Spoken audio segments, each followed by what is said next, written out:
All right, hello, heroes. It's Dr. Zaino, and welcome to day 6. It's already almost a week now. Day 6 of the I Am Hero Rising, the next 30-day challenge, where our goal is to actually allow you to express your amazing hero potential. And once again, thank you so much. I always thank you. I always encourage you guys for always commenting, for always saying hello. So when you're getting on, say hello. See my queen's on. And please comment, please share, please like to really get this views out to as many people as possible. Also, definitely DM me with any questions you may have. So when I do these lives, I already have them locked and loaded like I have for some of you right here on the computer. So let's get started. So when you're getting on, always let me know where you're coming from, because we're sharing this all over the world. We have people from many, many different countries coming on. And I'm just absolutely honored and blessed that you guys are here, because I know your time is your most valuable asset and we're spending it together, as I do feel the same. So let's get started. So today, again, yesterday we had a great video about kids. You know, you were born the hero. Oh no, that was the wolf and the dog. Yes, the kids one was before that. It was a great one. You know, you had to determine, are you a wolf or a dog? Showing how our educational system, society tends to kind of mold the secret identity. They make you into something you shouldn't be. They're conforming you. The opposite of courage, which a hero has, is conformity. Now, today we talked about what are the 6 main fears that feed your secret identity. And not only they're just the 6 main fears that feed your secret identity, they are the 6 main fears, period, that most people succumb to. And these fears, remember, fear is what? We're worried about something. Fear is worry and anxiousness about something that hasn't happened yet. Faith is what? You know, you're looking forward to something, believing in it with abundance and clarity that has not happened yet, right? So they're different. So remember, fear is birthed from anxiety and worry about something in the future that hasn't happened yet. And we'll go over the main fears that all of us succumb to. And it's about being aware of it, knowing that it's a fear, and knowing that the same energy we could put into fear, we could put the same amount of energy into faith. And the reason why it's easy to go to fear is because we train the fear muscle. We have been trained the fear muscle. The media pushes the fear muscle. And when we're trained on that fear muscle to think what is and what if happens, remember, we're more motivated by pain than we are pleasure, you know, where faith would be more pleasure. So we'll go over these top 6. I'll comment on them more. Please put any questions and stuff you had. And at the end of this live, then I will go into some Q&As, all right? So let's go. The 6 main fears in order. Number 1 is poverty, the fear of poverty. And that's also having a poverty or scarcity mentality. Remember, we said that your emotions, so if you're in a poverty or scarcity mentality, you're on this radio station down here. And if you want a life of abundance and giving and blessing and belief and doing great things, that's on this radio station. So as long as you're in that fear of poverty, what if I don't have enough money, or I'm not going to make enough money? And it could be poverty of multiple things. There's multiple forms of currency. We'll just use finances as one of them. That poverty mentality, that you feel you're not worthy enough, you're not good enough, or that you make a certain amount and you don't know how you'll be able to make more money because, let's say, it's degree, education, opportunity, or you don't know where you come from. You feel that you came from a bad start. It's all this poverty mentality. And like begets like. So if you have a poverty mentality, you're going to keep on getting poverty, all right? Because, well, I learned, like, if you want health, you focus on health, right? If you want finances, you focus on giving and value. You don't focus on debt. So if we focus on debt, we'll get more debt. If we focus on poverty, you get more poverty. So this is about changing how you're thinking. And a lot of it takes a very tremendous conscious effort to do so. And that's where journaling comes in very well. So it's just about making things available. So when you live in poverty and you have fear of poverty, that holds you back from doing a lot of things. Well, if I make this leap, if I do what I love to do or like to do, then what happens if I can't afford it? I can't do it. So I don't want to be impoverished, more impoverished than I am now, or I don't have enough now, because we think finances is the only currency. It's not. There's a lot of other currency. There's relationship capital. There's sweat equity. There's, thought. Thought is a currency. Time is a currency. So there's a lot of things you might not have, and a lot of things we put in the how, right? So poverty puts you in the how. How am I going to do this? How am I going to do that? I can't do this. So you're stuck. You're stuck doing something you hate to do, and you keep on going on that hamster wheel. When you realize that, when you go for your dreams and goals, that heroic thing, and remember, a hero has courage, right? That means courage. What is courage?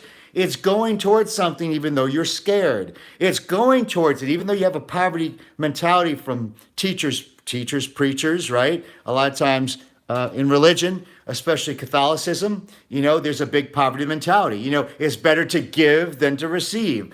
All these things, almost like, the rich person it's almost, we always have a fear of success. Poverty is a shitty mentality to be in because it really holds you back. And that is part of wearing that secret identity. How about if you do get something nice and you are doing well, you're afraid to share it and to celebrate it, nicely because you're afraid of what other people will think, which we'll get into there. Like Marianne Williamson said, there is no enlightenment in shrinking to the insecurity of others. All right? Just shine your light. And through shining your light, you will then inspire others to also shine their light as well. So poverty mentality will keep you there. That's the number one fear, is not having enough, right? Poverty, or staying there. Like my great-great-grandfather, knapsack. Zaino means knapsack. If you didn't see that live, check it out. Where he was told his label was knapsack. That he was a kid who was left in an orphanage, and really that was it, uncared for. So he was like, he had that dirt in the ground mentality, poverty mentality the whole way. Listen, just be grateful that you could breathe and drink water and have food to eat. But to pursue anything over than that, you're being stingy, you're being greedy. And it was all a lie. And if it wasn't for his son saying, hey, wait a second, I have a bigger vision for our family and a bigger vision for that name, I wouldn't be here today doing what I'm doing. So number one is poverty mentality, scarcity mentality. One of my mentors says you could never shrink yourself to greatness. I'll say that again. You can never shrink yourself to greatness. So if you think you're going to contract and you're going to be stingy and you'll be in poverty, that level of thinking will never get you bigger and better. So how do you do it? Remember, when you remember that finances or money, cash is not the only currency. You have thoughts, you have thinking, you have skills, you have mindset, you have other people's relationship capital, you have opportunities. There's so much currency, favor capital. I love favor capital. That means that I'll always give to you guys more and more and more and more. And the reason why I do it is someday I may need a favor. And I know that whatever favor I ask you, it will never surmount to the amount of value I've gave you. So I always try to give so much value that if I do need help or a favor and I come to you, whatever favor I ask for, it'll always be way less than any of the value that I've given you. So favor capital is another one. So poverty is number one.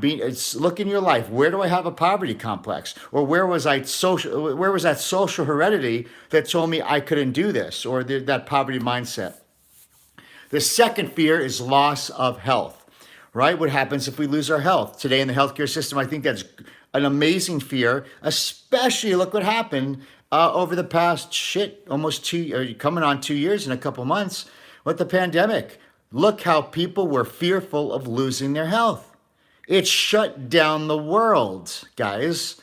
Versus, so they were in almost scarcity and poverty of losing their health. So what did most people do? They felt that if they locked themselves up in a home and they wore a mask and covered their face and they put antibacterial on everything, they were trying to cover the fruit, right? They were just trying to mask the symptom. Versus, that's a poverty combat. You're shrinking back. You're protecting yourself. If I don't breathe or no one breathes on me, I'll be safe, right?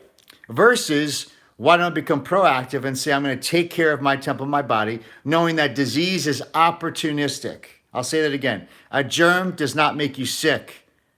The host invites the germ to become opportunistic. If the germ theory was correct, which is this, germs cause sickness, we would fail to be around as a species anymore. The germ theory is a failing model, but that's what most people are being sold, that lie. It's the host. It's the host. A sick person gets sick. Germs and viruses are opportunistic. They're all over the place. I'm not going to go into that, but you guys will get what I'm saying. So loss of health, because what happens when you lose your health? You cannot provide from your family. You cannot work. Then at that time, you realize what the greatest asset of your life was, which was this physical body, right? We're a spirit having a physical experience. And if we're sick, we cannot do that. And then what happens is loss of health. The third fear we worry about is criticism. Big one right here. We fear and we are scared. We don't move forward because we're afraid of what other people may say. That could be our family. That could be people we look up to. That could be our mentors. That could be people on social media that throw hate at you. When we do something, we're afraid of doing something that is our purpose. We're afraid of expressing our light because of what other people will say. And like I said, it's not always maliciously. You have haters, which just hate, and that's their problem. And then you have what we call naysayers, and this could be family. Family, remember we talked about this, that they just care and love for you and they want the best for you. So you might come out with this really good vision, that's your purpose, and you share it, and they may, just to protect you from falling, right? Just to protect you from getting hurt or being disappointed, they might say, like, listen, that's a great idea and I love you, but maybe, then they start to put negative, like, what if it doesn't happen correctly? And you go, shit, maybe they're right. So this dream, this gift, this thing you have, you start to speak it to people, and then other people, because it's not their dream, it's not their vision, they don't mean to swat it down, but it seems unrealistic to them, right? So a lot of times when I say, when you have a dream and a passion and desire, be quiet about it. Show them later, or only hold it to people that unbiasedly will help support you no matter what. That's an unconditional appreciation. But sometimes you got those naysayers trying to keep it safe, trying to keep you safe and certain. And we learn that in the unknown, in the risk, is where all the beauty is. So criticism of other people. That's why we dress a certain way, we act a certain way, we put on a secret identity because we're afraid of what people will think, and we want to fit in with the Joneses. We want to fit into the crowd so we don't get singled out and talked to, bullied, talked about, etc. It doesn't feel good. So we will avoid all that shit by just putting on a secret identity and conforming and fitting in, right? But we talked about yesterday the three types of kids. There are some of us that innately are like, well, I'm going to express myself whether you like it or not. And they're willing to take it on the chin, but they don't care. It's their life. We're all at different parts. Fourth fear is loss of love. Now this goes even deeper. So we talked about criticism of what other people think, but how about this? Family members or loved ones that we care about. We really care about what they think. This is that close circle. These are the people that when you do share something, this is the circle that you want to share it in. But sometimes, especially with family, or if you're in a deep religious culture, or things that if you go out and do that, you're afraid to do it because you may lose love, because you realize that, and I will say this statement, and if you guys examine your life, you will find this correct.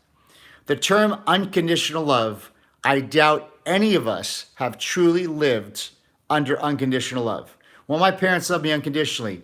Yes and no. I'm sure they love you more than a lot of people. But let me tell you, there was conditions. And I do conditions too. It's unconditional love is unconditional appreciation. We were all raised with some type of conditions. If you do this, right, we got spanked, we got mad. Like there was nothing really unconditional. If you really are aware, listen, and that's okay. We were raised in conditional love. A lot of relationships have conditional love. I get it. It's not bad. But to say that we were raised in unconditional love, that's why we have such an offset idea of what your God is or what your creator is, because we feel there's so much judgment, there's judgment, there's this. So when it comes to creator, God, name it what you want, the universe, when it comes to the word love, it's all over the place because none of us really were given unconditional love. There was a condition. For some of us, good grades got more love.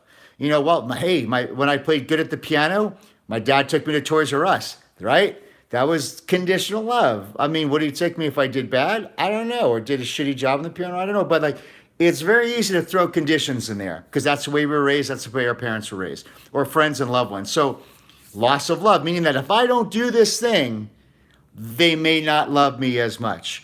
Or if I do this thing, I may lose their love.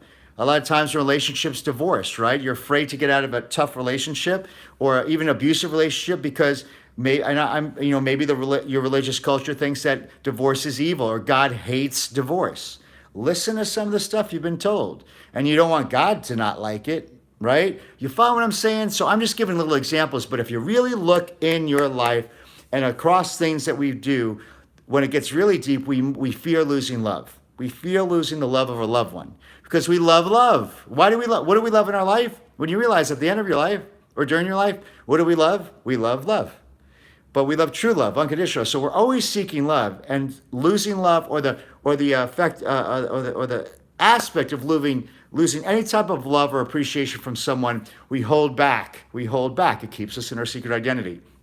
Number 5, Old age, okay? So as we get older, we start to feel that we're losing time, right? We're losing ability. There's that thing in our head as we age, we should be losing physical and mental acuity. We can't work as hard. Our mind isn't as sharp. Listen to all the shit you think about, or we're told. You're going towards nursing home, not cruise ships. And this is just the way it's going to be. And we're told that at a young age. Like, it blows my mind. I see someone like they say they're turning, in their 30s. And it's no, like, that's amazing. My 30s are great. But now you look at, now thank God we start seeing like athletes in their 40s and they're peaking. So, when you see standards changing, back in the day, 50 was old as shit, 60 was old as anything, right? But now you look at 50 is really nice, 60 is really nice, because we have techniques and we have science and we have chemistry and we have functionality things that we could do to actually raise the standard. And I think those things were found not because to make us function better as we get older. I think we just changed our standard. Like, we're gonna be in a nursing home at 60. We're not gonna just sit around. No, we're gonna be active and vibrant. So a lot of times old age gets in, like, hey, I'm running out of time, basically. Or I'm over the hill. Remember that line? I'm over the hill. I can't do these things anymore. And then you start to regret, when I was younger, ... Or if I was your age, ... It doesn't matter. Time is just time, right? You could start immediately. The issue with old age, I always use the example, they have the Ironman race here in the Woodlands, Texas, and you will see guys running, gals running, and they have 70 on their ankle. That's where they put your age. You're like, wow, this person's 70. So that becomes the standard you look at, where you go to a nursing home and see someone who's in their 60s, right? So the thing is, when it comes to these things like age, we have control. Once you realize you have control over all this, you have control over whether you think poverty or abundance. You have control whether if you start to fear losing your health, you have control to actually do something. Like, don't fear losing your health and line up at McDonald's and eat shit all the time and not exercise. So you have control of that. Criticism, no one can make you feel an emotion but yourself. How about that? There's nothing on the outside that could dictate the emotion. We have to accept the emotion. We have to feel the emotion. We have to put the charge on that emotion. So no one can make me feel any way, shape, or form but myself, right? Loss of love. Because I'm so damn codependent on someone's unconditional love, see, I have control of that. Am I going to be a codependent, or am I going to do what's best for me in my future? And then guess what? All those loved ones that you felt you would lose your love, they're going to come around. They're going to tell you this: you're right. You're right. I experienced it myself. When I moved to Texas to go to school and to practice, my mom thought I was crazy because I had setups in Florida to go work in Florida. It was safe. It was easy. I had family here. I'm going to Texas. I don't have any friends or family like that. So of course they want to help you, but I wasn't worried about losing love. And guess what? She's extremely happy with my decisions. Old age. Again, as you age, start looking at standards. I look at Sylvester Stallone. He's 75, 76 years old. I look at, my standard of age is, as we age, our mental bandwidth should get tremendously wide. You could actually do more things, be more creative, use all the wisdom of your experiences, and you're even more sharp. And actually, you should be able to accomplish even more as you age, and you have control over that. And then the sixth one is fear of death. Big one. Again, going back to the whole COVID, we fear dying, okay? Because, what do we fear? We fear things that we have lack of knowledge on, right? So what helps all fears is awareness. That's why we're going over this. So when you're aware of something, it changes fear. It's easy to handle. It's easy to understand. How do we get awareness? Study. Listening to these things. This is how you get awareness. You study. You take personal study. You do personal developing, you read, you listen to podcasts, you watch videos like this, because the knowledge and awareness makes fear go down, right? So if you knew about it, you wouldn't be as scared. So that's what it is. So when it comes to death, it's question your own mortality. It's looking at the legacy. Regrets start to come in. And actually, fear of death should make you fear less, because you're like, shit, I'm afraid of dying. Yeah, well, and so how many years do you have left? We're not promised long-term. So if someone tells me my long-term goal is this, the reality is, are you promised long-term? What's the answer? No. None of us are promised long-term. Some of us could be living 50 years, and some of us by the end of today, right? So we're never promised long-term. So if we put all our, someday, ... you're never promised long-term. It's not And the past is the past. You can't do anything in it. So when's your power? Right now, in the present.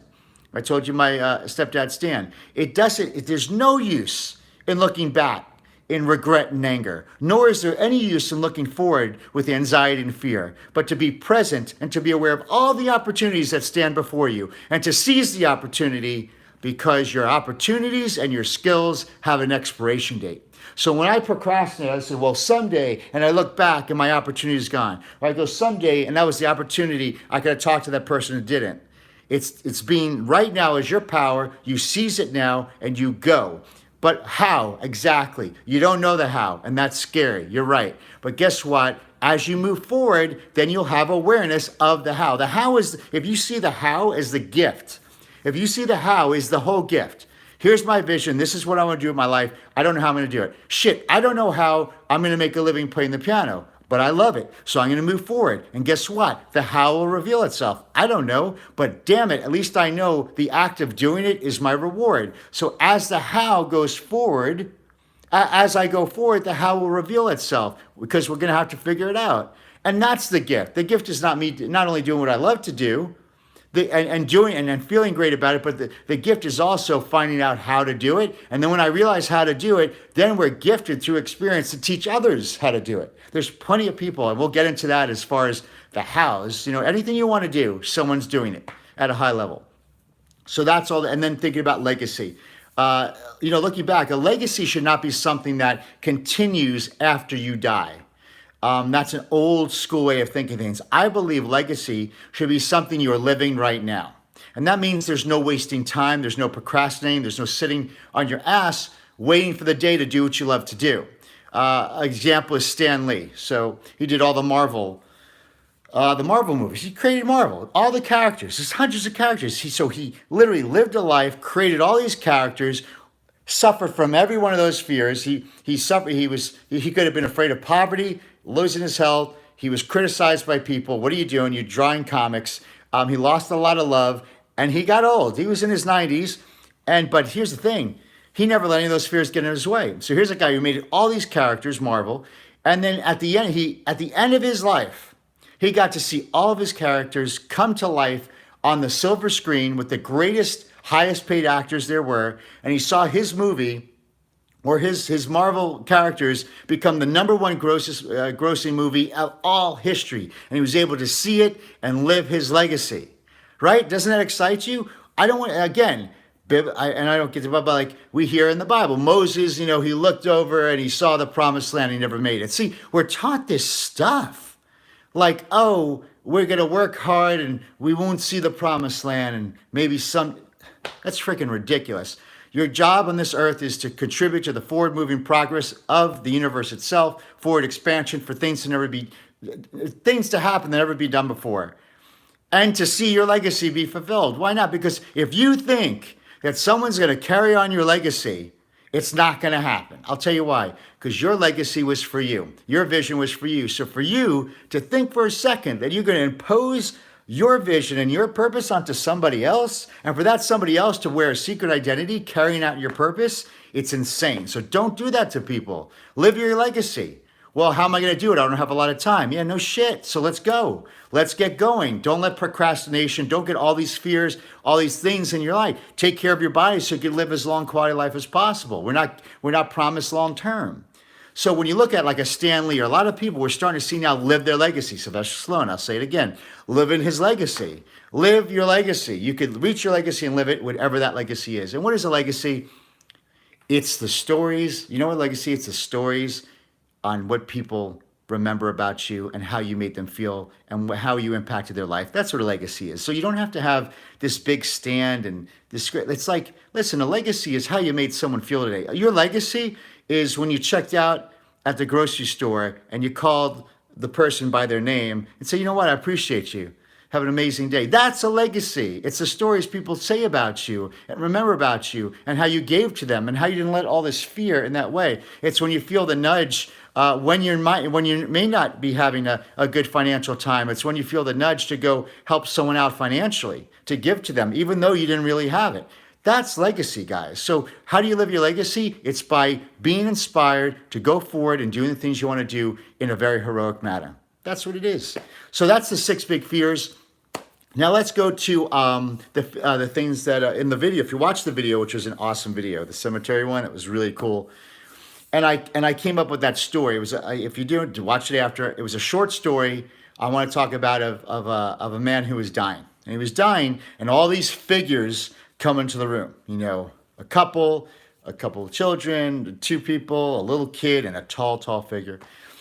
And he didn't recognize them. He goes, "Thank guys, wow, you know, I don't even know who you are. Forgive me. You know, maybe I forgot in my life." And the first figure comes up. He goes, "I'm your gifts. I'm all the gifts and the talents that you were given, that were placed inside you, and you failed to develop them due to fear or due to procrastination or to not thinking that you're worthy enough." And the next figure comes up and says, "I'm your talents. I'm all the talents that were inside you to help others and forwardly progress this world and evolve the world in a way that would be amazing, that only you could do because those talents were inside you. But you know what?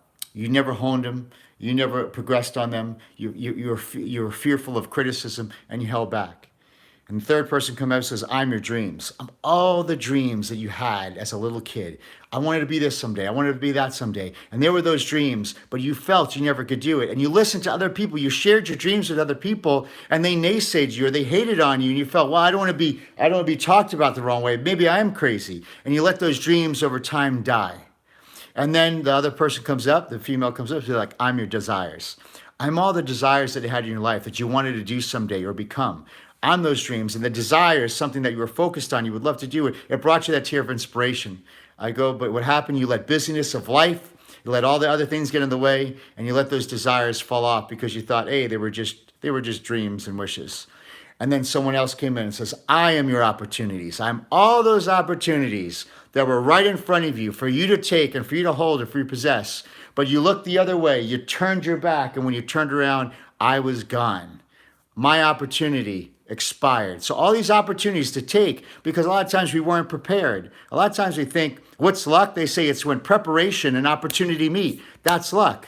So instead of saying, someday I'll do this, like we should be preparing ourselves to live that amazing life. And then the other figure came in, second to last, says, "I'm your potential." When you were walking through your life, that little uneasiness you felt in your heart, that little stress and anxiety you felt in your heart, that little regret you felt in your heart, I was the potential you were grieving the entire time, knowing that you knew you were meant for something better, knowing that you know there was something bigger and better out there for you, but you held back. You let fear get in the way, and you held back, and you saw that potential slowly go away. And like I said in one of the videos, and when you realize that you're living half your life, therefore half your potential, the other half of your life and potential will torment you forever.